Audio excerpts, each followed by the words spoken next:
Jai Radha Madhava Kunja Bihari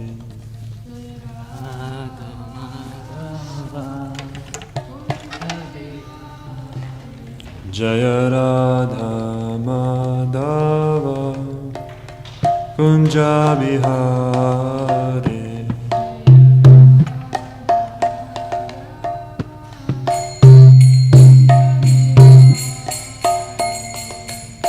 Gopi Janavallabha Girivaradhari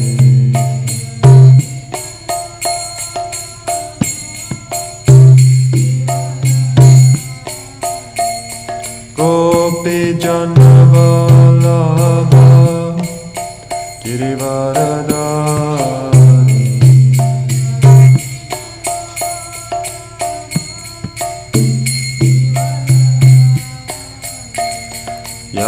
Yashodhana Dana Rajajana Rajana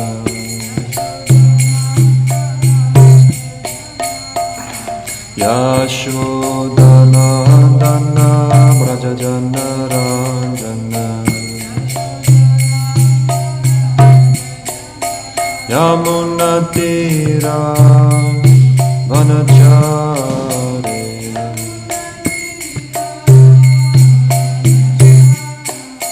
Yamuna Tira Vanachari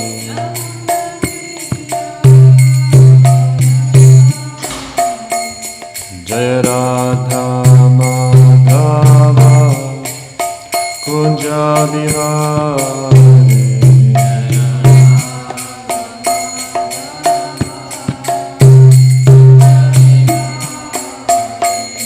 Jaya Radha Madhava Kunja Bihari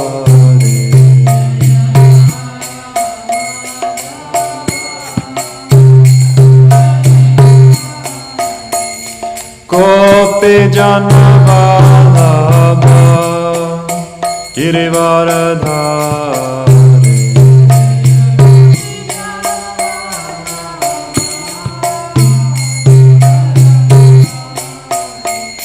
Gopi Janavallabha Girivaradhari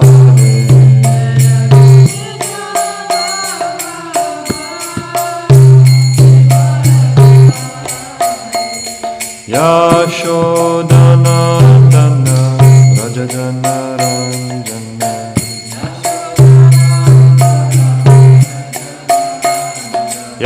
Yashodhana Dana Rajajana Ranjana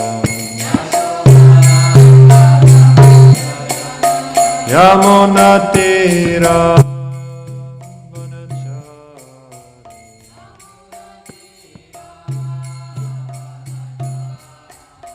Yamuna Tira Vanachari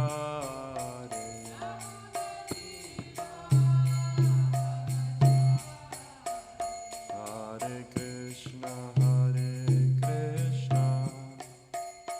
Krishna Krishna Hare Hare Hare Rama Rama Rama Hare Hare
Srila Prabhupada ki, Grantaraj Śhrīmad-Bhāgavatam ki, Shri Radha Govinda Dev ki, Go Premanande. Om Namo Bhagavate Vasudevaya. Om Namo Bhagavate Vasudevaya. Om Namo Bhagavate Vasudevaya. We're reading today from the first canto of the Śrīmad-Bhāgavatam, chapter 18, entitled Parikshit Cursed by a Brahmin Boy. Today we're taking a look at text number 42 and 43.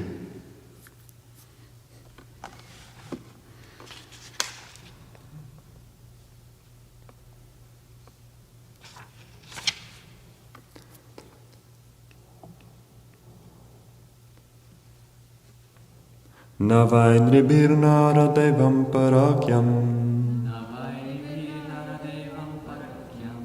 Navainribirnara devam parakyam. Samatum arhas yavipakva buddhe. Samatum arhas yavipakva buddhe. Yatejasa durvishahena gupta. Yatejasa durvishahena gupta. Vindanti bhadranya kuto bhaya praja. Vindanti bhadranya kuto bhaya praja. Navainribirnara devam parakyam. Samatamarhasya vipakva bodhe. Yatejasa durvishahena gupta. Vindanti bhadranya kuto bhaya praja.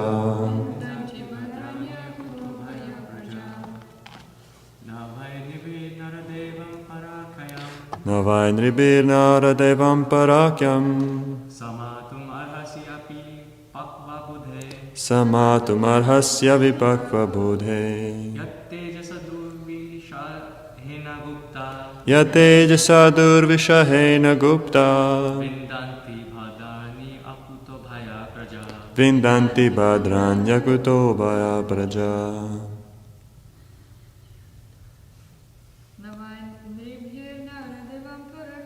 Navainribirnara devam parakyam. Samatum arhasya vipakva bodhe. Yatejasa durvishahena gupta. Vindanti bhadranya kuto bhaya praja. Navainribirnara devam parakyam. Samatum arhasya vipakva bodhe. Yatejasa durvishahena gupta. Vindanti bhadranya kuto bhaya praja. Navainribirnara devam parakyam. Samatum arhasya vipakva bodhe. Yatejasa durvishahena gupta. Vindanti bhadranya kuto bhaya praja. Na, never. Vai, as a matter of fact. Nribhi, by any man. Naradevam, unto a man god. Paraakyam, who is transcendental. Samatum, place on equal footing. Arhasi, by the prowess. Avipakva, unripe or immature. Bodhe, intelligence. Yat, of whom? Tejasa, by the prowess. Durvishahena, unsurpassable. Gupta, protected. Vindanti, enjoys. Bhadrani, all prosperity.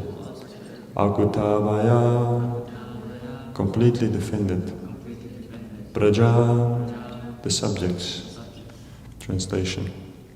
O my boy, your intelligence is immature, and therefore you have no knowledge that the king, who is the best among human beings, is as good as the personality of Godhead.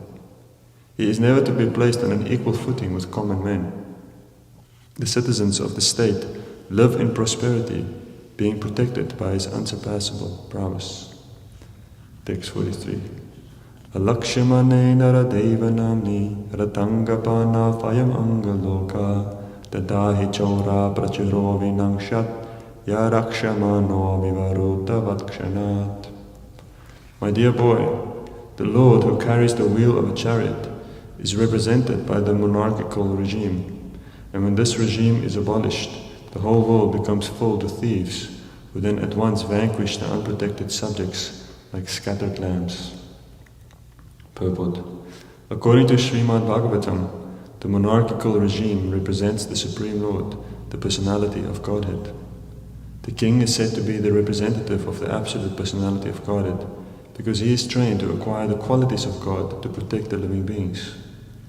The battle of Kurukshetra was planned by the Lord to establish the real representative of the Lord, Maharaj Yudhishthira. An ideal king thoroughly trained by culture and devotional service with a martial spirit makes a perfect king. Such a personal monarchy is far better than the so-called democracy of no training and responsibility. The thieves and rogues of modern democracy seek election by misrepresentation of votes, and the successful rogues and thieves devour the mass of population. One trained monarch is far better than hundreds of useless ministerial rogues, and it is hinted herein that by abolition of a monarchical regime like that of Maharaj Parikshit, the mass of people become open to many attacks of the age of Kali. They are never happy in an overly advertised form of democracy. The result of such a kingless administration is described in the following verses. Om Jnana Timirandasya Jnananjana Shalakaya Chakshurun Militam Yena Tasmai Shri Guruve Namaha Shri Chaitanya Manobhishtam Stapitam Yena Bhutale Swayam Rupa Gadamayam Dadati Swapadantikam Vandeham Shri Guru Shri Yuta Padakamalam Shri Gurun Vaishnavangscha Shri Rupam Sagrajatam Sahaguna Ragunatan Vitam Tam Sajivam Sadvaitam Savadhutam Parijana Sahitam Krishna Chaitanya Devam Shri Radha Krishna Padam Sahaguna Lalita Shri Vishakan Vitangscha He Krishna Karuna Sindhu Dinabandhu Jagatpate Gopesha Gopika Kanta Radha Kanta Namostute Tapta Kanchana Gaurange Radhe Vrindavaneshware Vrishabhanu Sudadevi Pranamami Hari Priye Vanshakalpatarubhyascha Kripa Sindhubhya Evacha Patitanam Pavanebhyo Vaishnavebhyo Namo Namah Jai Shri Krishna Chaitanya Prabhu Nityananda Shri Advaita Gadadhara Shrivasari Gaura Bhakta Vrinda Hare Krishna, Krishna Krishna, Hare Hare, Hare Rama, Rama Rama, Hare Hare. Oh my boy, your intelligence is immature, and therefore you have no knowledge that the king, who is the best among human beings, is as good as the personality of Godhead. He is never to be placed on an equal footing with common men. The citizens of the state live in prosperity, being protected by his unsurpassable prowess.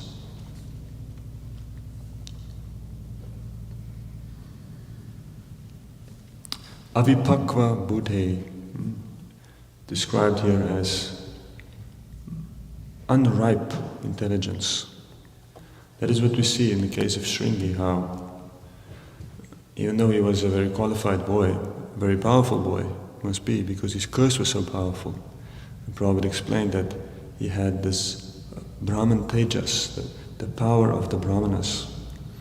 was flowing through his veins, or he received that from his fathers through culture as well. But unfortunately, he was still avipakva buddhe. His intelligence was immature, and therefore he made a bad judgment. To make judgments is not so easy in this world, it's very difficult actually. And intelligence, even though it is very powerful, it is at the same time very flimsy. Intelligence is something that can very easily be bewildered.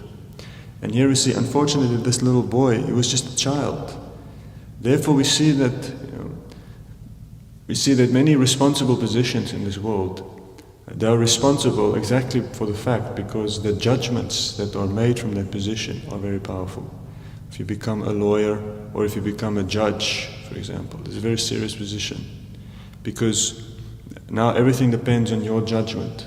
That's what the judge, that's all that he does. He just sits on a bench for the whole day and he makes judgments. He has to be the one to decide what is actually now the right thing to do according to the law and according to whatever the legal system is in that particular place. But at the same time, someone has to make that judgment.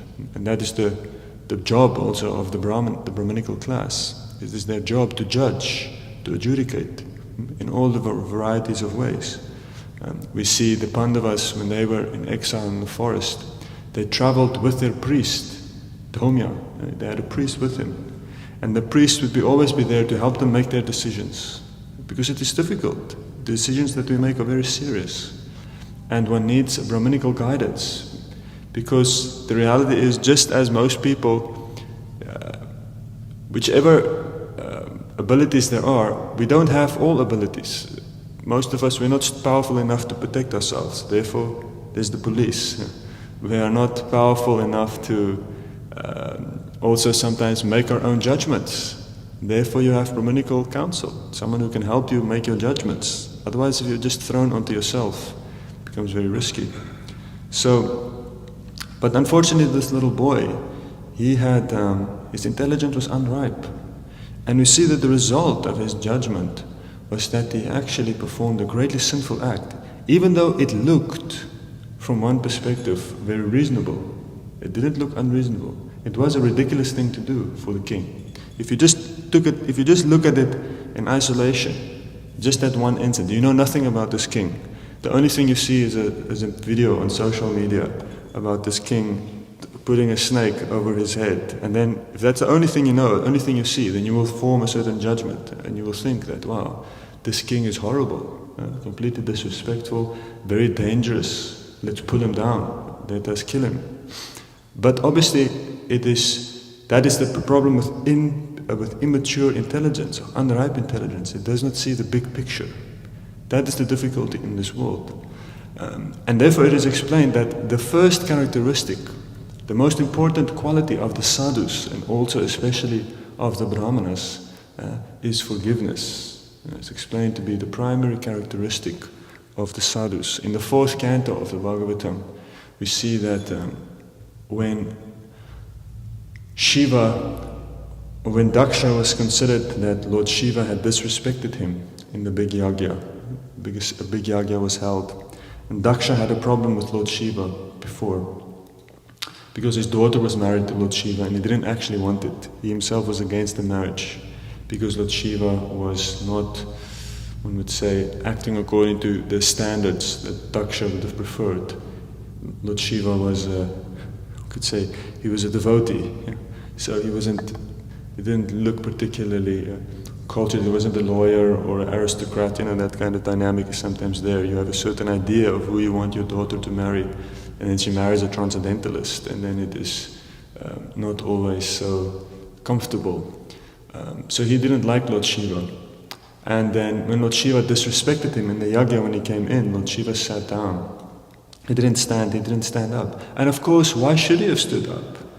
Because in one sense, he was Daksha's son-in-law, but the reality of the relationship was different. If you look at the bigger picture, Lord Shiva was a much greater personality than Daksha.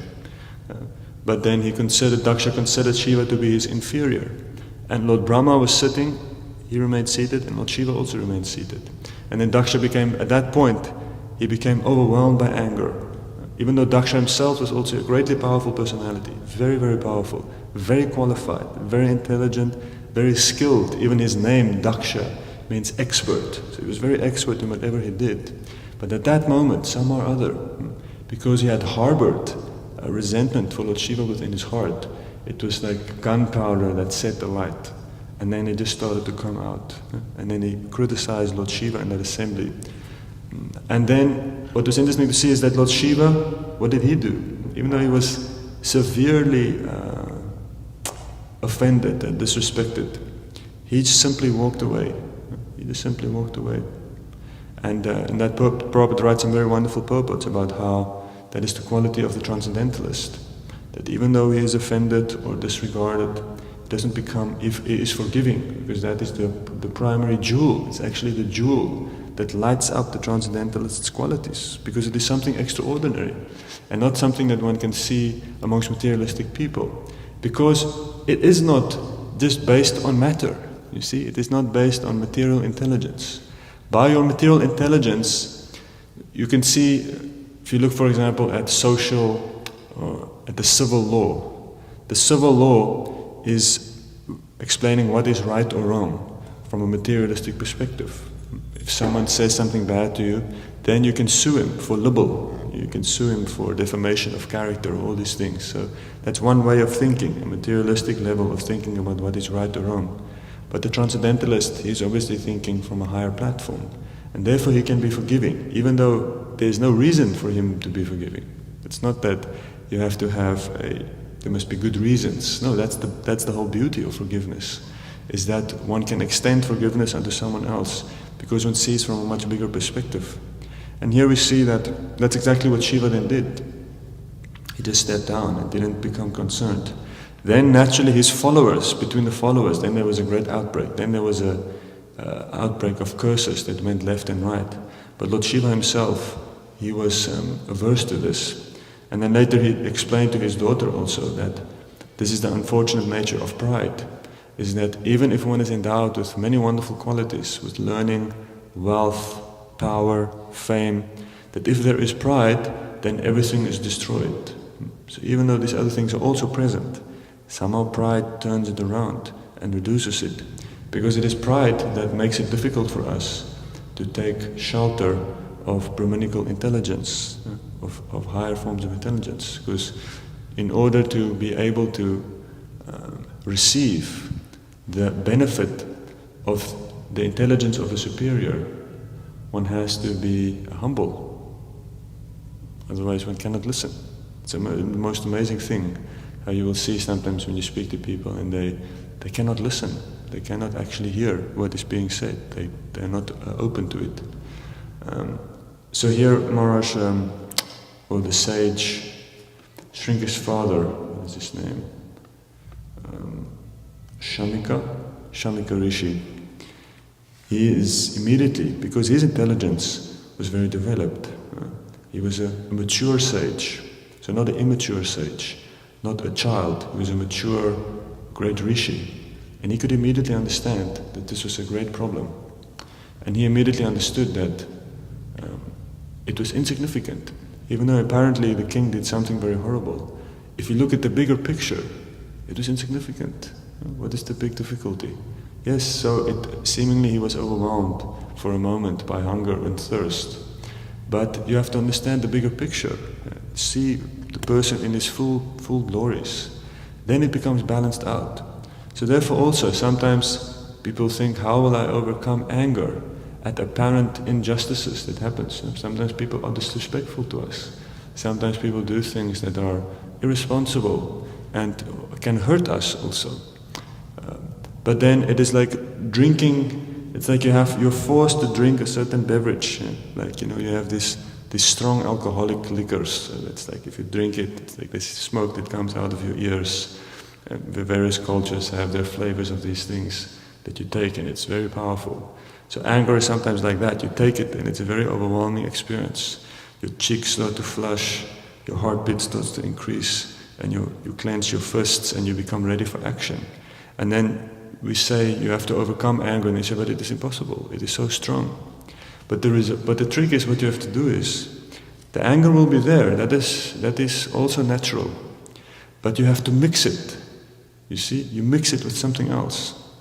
And then it becomes different.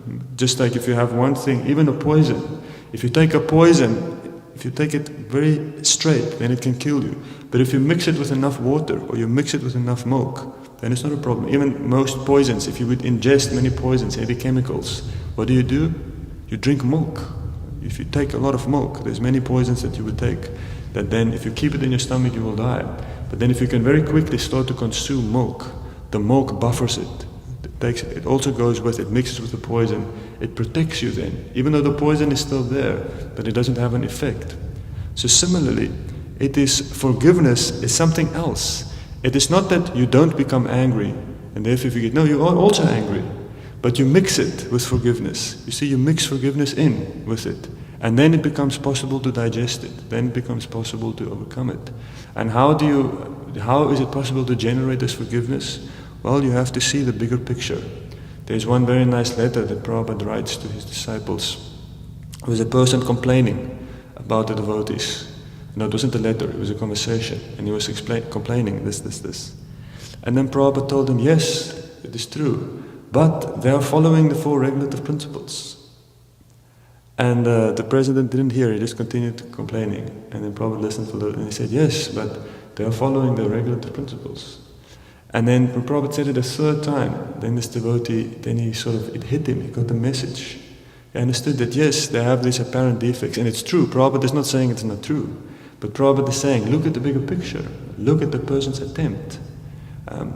I have one devotee also who is very good in managing people. He told me that, he said that one should always look at people not according to where you think they are supposed to be, and where they are falling short, but where they are coming from and what they are doing to be where they are.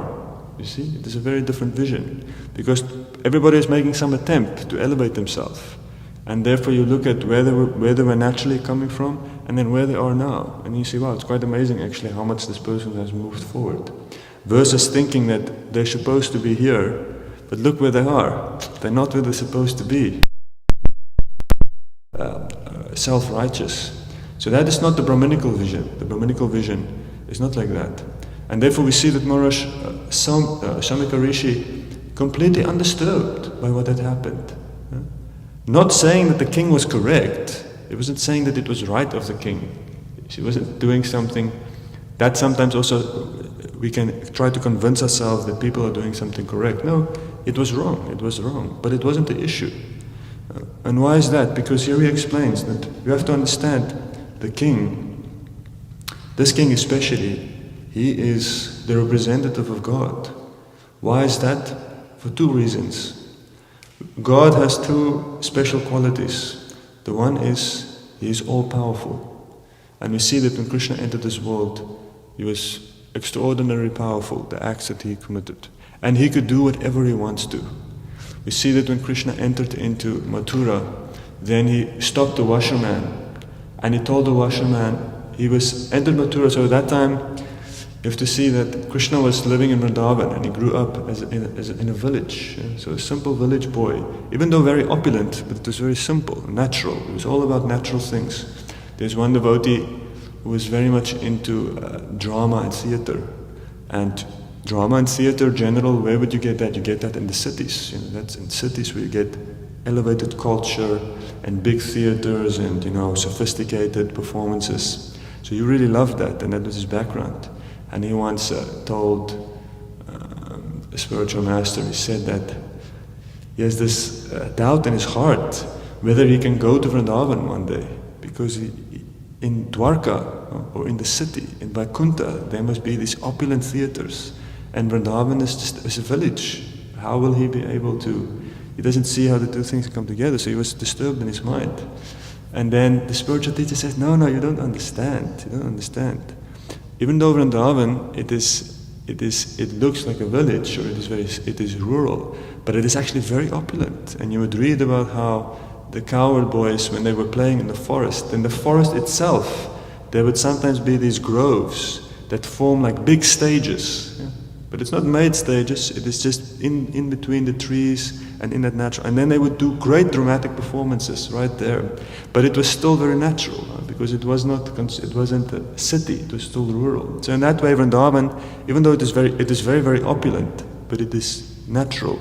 And Krishna would, for example, he would decorate himself with clay. They would have this special clay, and they would draw just like gopi dots, but not like with paint that comes from China, but with these natural materials and minerals that they would decorate themselves with. So when Krishna went to Dwarka, to Mathura, when Akrura came, he took Krishna. Kamsa was trying to make his last attempt to kill Krishna, because everything else had failed. He had sent all these demons into Vrindavan to kill him, but Krishna had every time thwarted them. So therefore, Kamsa saw this is his last opportunity, and he wanted to bring Krishna to Mathura. Now instead of sending someone to Mathura to kill him, he wanted to bring him to Mathura and kill him there. So he arranged this elaborate wrestling match. And Akrura went to pick up Krishna, and they took them. But all the coward boys went with Krishna.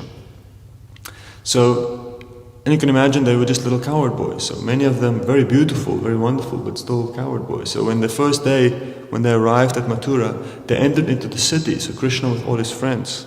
And there was a washerman there, and he had all his clothes that was washed for the king, the king's clothes.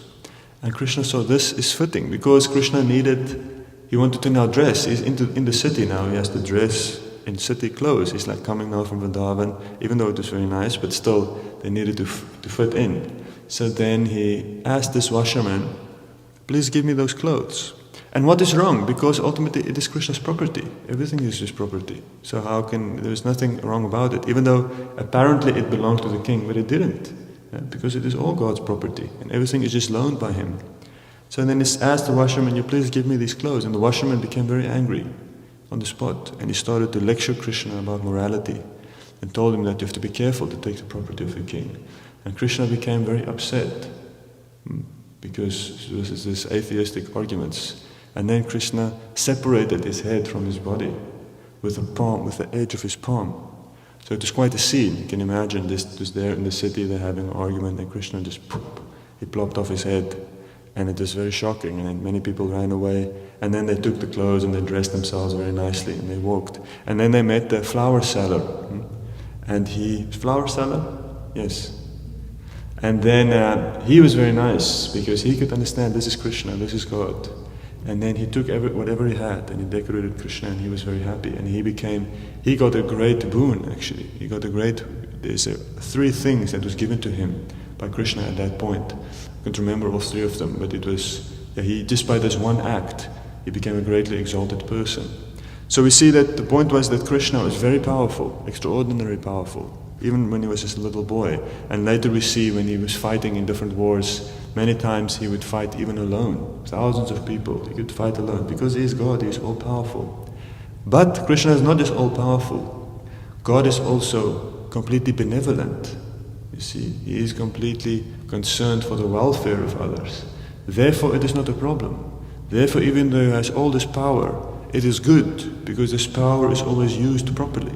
And that's what we also see, even in Krishna's apparent pastimes, even when it looks like he is killing someone, there is great benefit, because to be touched by the hand of Krishna purifies you from so much sin.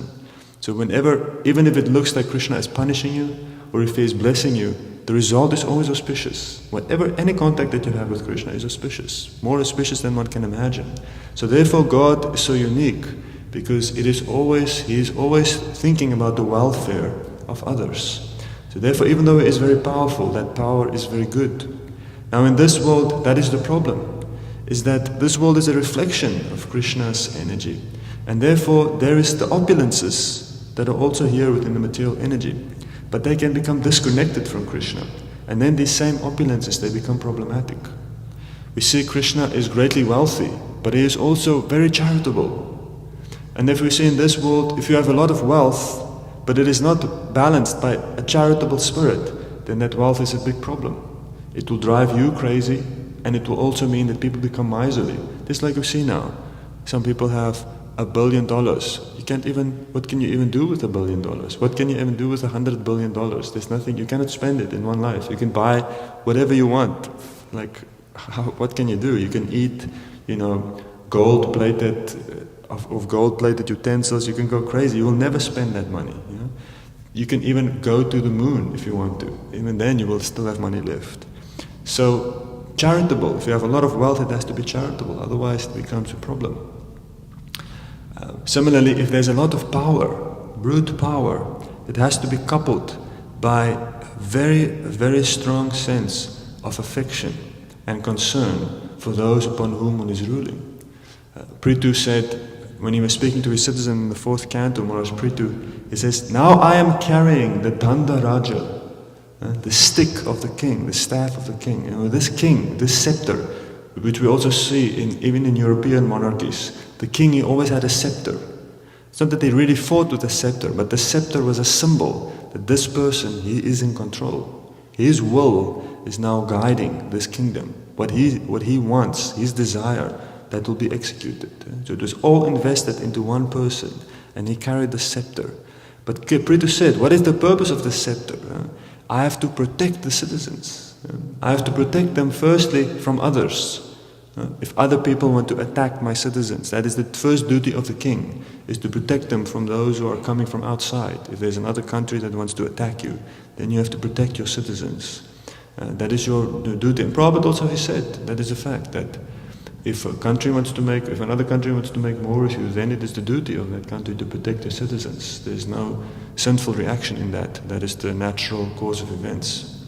But it is also the duty of the king to protect the citizens from one another, from crime. That is the first duty, to protect them from one another, and also ultimately to protect the citizens from themselves by engaging them properly in devotional service. So that is the purpose of that scepter, of that power. And when we see Maharaj Parikshit, therefore, even though he apparently performed a misdeed, he had that qualities. He had the quality of being concerned for the welfare of the citizens. Therefore, he was a fit receptacle for this power. And therefore, it was a great crisis and a great calamity that Shringi had cursed him, because these people are very rare. It is very difficult to find people who are able to wield great power without misusing it or without exploiting others. Krishna says in the 7th chapter that, I can't remember the Sanskrit now, but he says that he is power that is devoid of passion and desire. So when there is great power wielded by a person, but it is not influenced by his own personal desire, by passion or desire, then that power becomes divine. And it becomes a very wonderful thing. And it can cause great changes within this world. But it is very difficult. Therefore, that was the tragedy.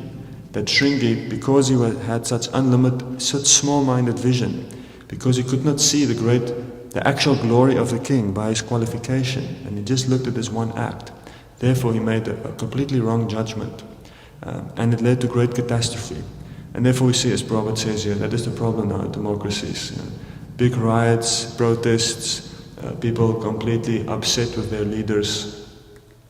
Because it is a fact, you either have leaders that are impotent, that cannot actually protect their citizens, or you have leaders that exploit their citizens and are not concerned with them, and therefore they misuse their power in aggressive and violent ways. And that is the unfortunate situation in the age of Kali. And the ultimate result was there, even though people do not understand it. But we should also join the protests with a poster that said, it was Shringi's fault. Blame Shringi, he is the one actually that led to all this violence. He is the one. And therefore, therefore understand that is the solution. The solution is then bring back the Brahmanas. Bring them back. That's what Prabhupada said. To cultivate real Brahmanical people. Because from them, the Brahmanas, they will be able to protect the Kshatriyas. So in this way, we understand. And all of us, we have to then see that to take up Brahmanical duties, to a certain extent, means that we have to be willing to accept, to tolerate the disrespect of our subordinates. That is also a part of the Brahmanical duty, because it is natural that people are sometimes disrespectful, but they sometimes will have bad behavior. And a mature individual is someone who can tolerate that, who can accept it without being disturbed, and continually stay that person's well-wisher, even though there is apparent misdeeds of disrespect or whatever varieties of uncultured behavior there is. And that is what qualifies one to take up the work of Krishna within this world, which is simply for every individual to consider what is best to help them move forward in the ultimate goal of life. And that is what it means to be a devotee, that according to our position, wherever we find ourselves, that we try to help other people move forward towards Krishna and do whatever we can to assist them, even if they are sometimes misbehaving. And then the nice thing with that is, then you yourself will be guaranteed to move forward in the right direction. So that is very nice. Okay, let us hear if there are any questions or any comments or anything that has been said today. Divyangi. Thank you for that class. I was just thinking it's a good idea to make posters like that, because people would see it. And then they would like, who is this Shringi? And then we could give them Śhrīmad-Bhāgavatam. Yeah, go for it. Like here, right now. You can do it. You can have a nice poster. There's blame Shringi, vedabase.net. Actually, I read just yesterday somewhere in one of my notes that forgiveness, it's a mystic power. Yeah. That it's not, it's like yogis, they try to, cultivate wherever I fly and to become smaller and smaller. But actually forgiveness is also mystic. It's a mystical, very good, yeah, because it doesn't come from the material world. And also, because what it does is that how karma works is that everyone of us has a certain amount of karma that has to play out within this world. But how it works is that karma is activated by another person. You see? So actually what's happening is that you're moving around like a landmine of karma, and then you're just waiting for the right person in the right time, and then that karma will activate. So you have some karma for enjoyment, you have some karma for anger, some karma for this, some karma for that. So whenever someone comes, if you somehow activate another person's karma for disrespect or anger and there is some tension, if you forgive, then that karma just disappears. It's like it just becomes absolved, and then you free that other person also from what they have done. So very wonderful. And then you yourself also becomes elevated. That's how karma. That's why forgiveness is mystical, spiritual, because it actually takes us out of the material world. The bonds of karma that bind us to this world, they become cut simply by forgiveness. So yeah, that mystical purpose, that's also in the 4th canto. Robert makes that point. I'll see if I can get the verse. It's a very nice quote. Forgiveness is a mystical power. So also like the point when you said that, a person can have so many, we can cultivate so many different qualities, our actions, but if there is pride, everything goes in vain. If I can tell one story, I recently heard one story, it's really interesting, that I'm not sure whether it's like proven, but the idea is very interesting. One devotee, right? He was going to Mangal Arati every day, like whole his life, right? And once, right, he overslept. He overslept, and somebody woke him up. And like right maybe like 15 minutes before, right? And he got up and he went to Mangal Arati, and nothing happened. And then he came back and he started thinking, because when he woke up, nobody was there, right? And then he started thinking, who woke me up? And he started praying that, okay, please reveal yourself. Probably it's, some, maybe it was Krishna, or Lord Chaitanya, right? And then, he made this kind of like, come to me in a dream, right? Whoever woke me up. And then he fell asleep, and then Maya came. It's actually Maya, she woke him up, right? And then he asked her, like, why did you wake me up, right? Because, it's, your duty is just to do, something that I won't go from Mangal Arati, right? Yeah. And I will just completely, I'll miss it, and I've been doing it for, let's say, 20 years. Yeah.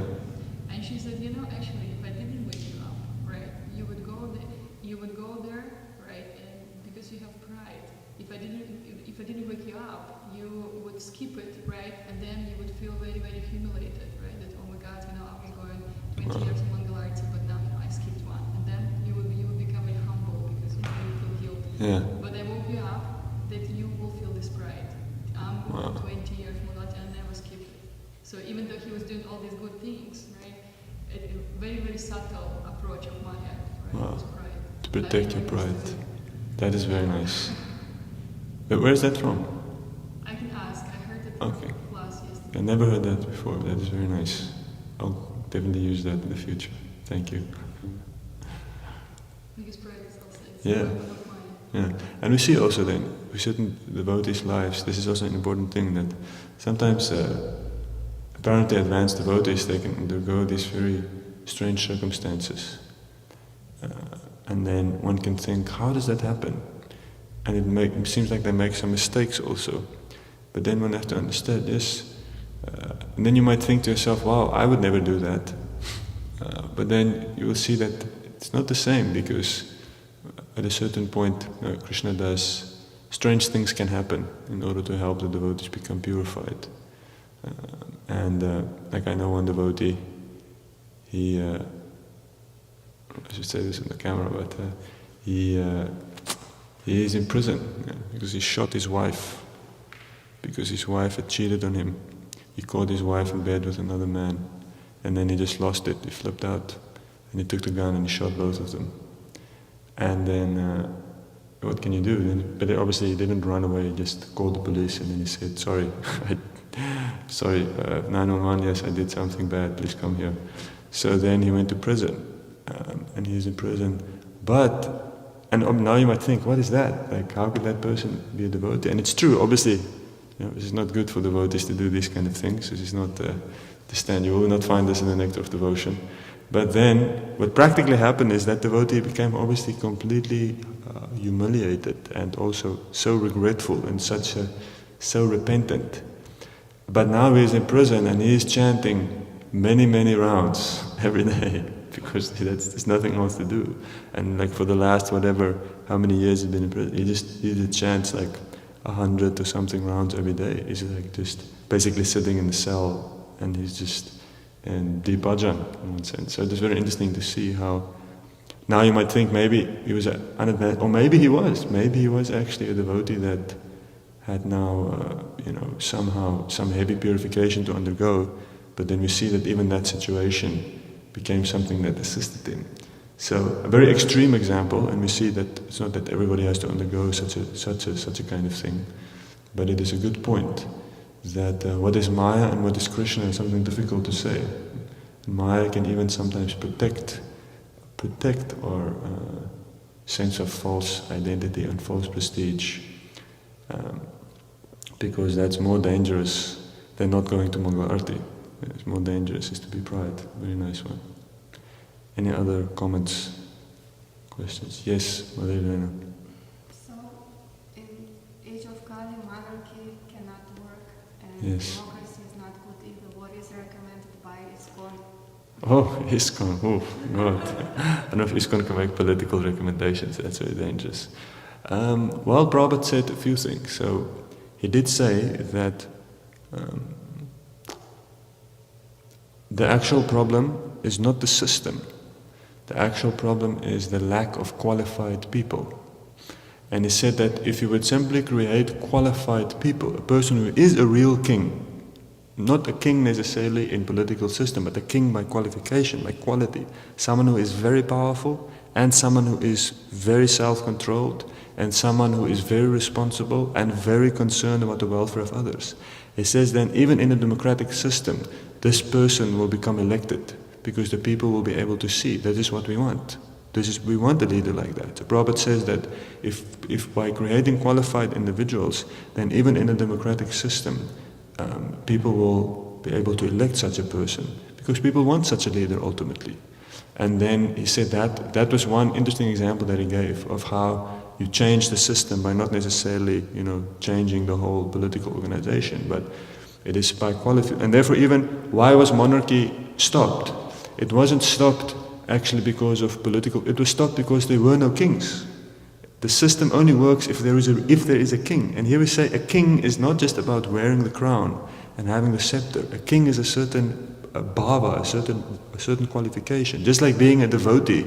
Being a devotee is not wearing tilak and wearing a dhoti. That's not what it means to be a devotee. It's a certain state of consciousness. That's what it means to be a devotee. Bhaktivinoda Thakur says, and in the age of Kali, you will see many servants of Kali. They will also be wearing dhoti and kurta and having tilak and wearing neck beads, but they're actually demons. They're actually servants of Kali. So we understand that similarly, to be a king, it's not about it's about a certain qualification. It's a reality. And the reason why monarchy fell is because you had people who sat there with a crown and with a scepter, but they weren't kings. And therefore the whole system collapsed, because they weren't actually kings. Just like if you would take a monkey, and if you put a monkey on the Vilāsa, and you give him the Bhagavatam, and you give him the whole thing, who would come for Bhagavatam class? No one would come anymore, because the whole thing would collapse. There's nothing wrong with Bhagavatam class, it's just, but if a monkey is sitting there, then how will it work? You will just rip up the pages. So, therefore, it seems that at least our solution is to change political systems and structures. Very, very difficult, because it is something that happens over a long period of time. Even if you think about how democracy developed, it wasn't just overnight. It was something that slowly started with first. It started with the Magna Carta, which was the constitution written by the British. The first time they wrote a constitution to govern the idea of the kings, and then from that it developed, and now we have what we have today. And if to change this, it starts with qualified people, because what makes democracy better than monarchy is that even if you have a greatly unqualified leader, the damage he can do is much less. That's what makes democracy better. It just means you have a person who's there, but even if he's completely useless, at least the country won't fall to pieces, because he won't be able to do so many things. He's very restricted in his power and by so many other things. Prabhupada said that if one would create real qualified leaders, and he says that ultimately that would be ISKCON's contribution. That is ISKCON's contribution to the world situation, is in creating that consciousness, being able to create real people that can actually take that position. Not necessarily that ISKCON will, take over the world, but it will generate people that can then come and create that have that spirit, that can then go out and do great things. And we've seen now, over the years, we've also seen now many devotees who are, or even just sometimes people that have had contact with devotees, that become transformed, and then take that consciousness into the world and change it. So in that way, but also from our farms, the other way that we would have a change in political organization is as we actually create our own farming communities, where we become economically self-sufficient, and then there, once you are economically self-sufficient, there you can create. Then what will naturally arise there is also a whole different way of doing things. So at least it seems like there's these two ways. First, creating completely alternative societies where we can, again, basically recreate a different way of doing things because we have freedom. And then within secular society, to change the system from within by bringing in a certain state of consciousness and qualification, and in that way changing the system. Because we see that to kill a king, regicide, or some people want to change the system by attacking the system. It is very risky, because in general we see that then all that can happen is that there becomes great disorder and anarchy. And in general, the people who would kill the king or who would dispose of a bad leader is the Brahmanical class, and not necessarily from the bottom up. I'm going to end with one story, because you see how King Vena, he was killed because he was so cruel, such a cruel leader, and he was ultimately killed by the Brahmanas.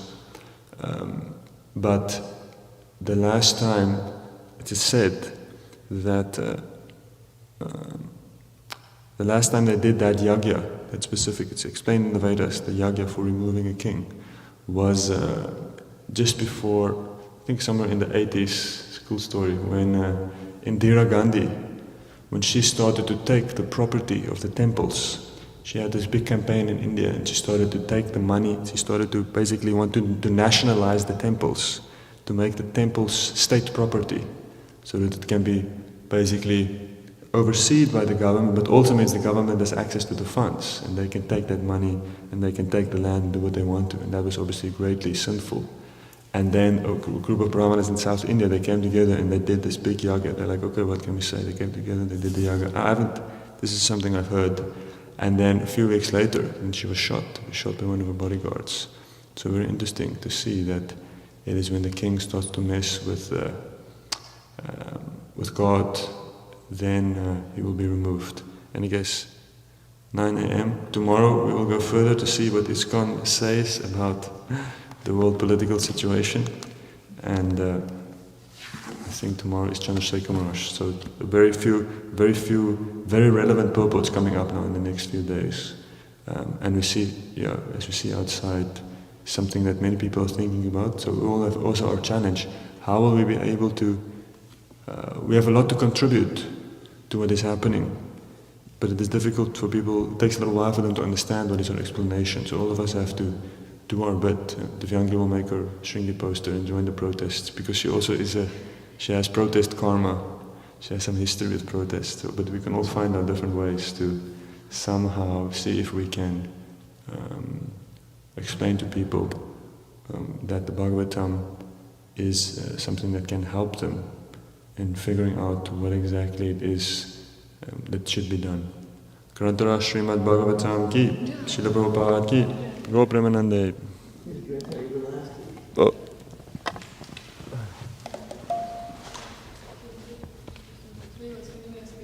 Yes. It might be a clear comment, but seeing different